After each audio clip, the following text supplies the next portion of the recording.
श्री रोशन शंकरराव घाटे हा 7/3/2025ला सायंकाळी 6 वाजता वर्धेला जात असताना महिला आश्रम वर्धा येथे ब्रेकरवरून गाडी उसळली. गाडी उसळल्यानंतर ती डिवायडरला जाऊन ठोकल्या गेली.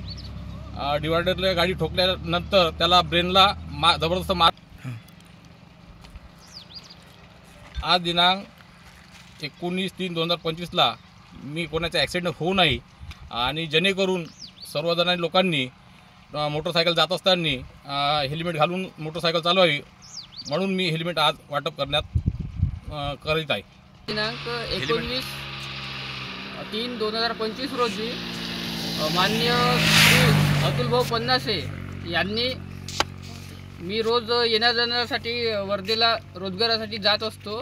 त्यामुळे येण्या जाण्याकरिता मला कोणताही अपघात झाल्यास कोणती दुखापत होऊ नये याकरिता मला माननीय श्री अतुलभाऊ पन्नासे यांनी एक हेल्मेट वितरित केलेले आहे. त्याबद्दल त्यांचे खूप खूप आभार मानतो. राहणार तांकी श्री अतुलभाऊ पन्नासे यांनी मला रोज येण्या जाण्याकरिता हेल्मेट, कोणता अपघात होऊ नये व डोक्याला काही मारहाण होऊ नये त्याकरिता हेल्मेट दिलं. त्यांचे मी खूप आभार मानतो.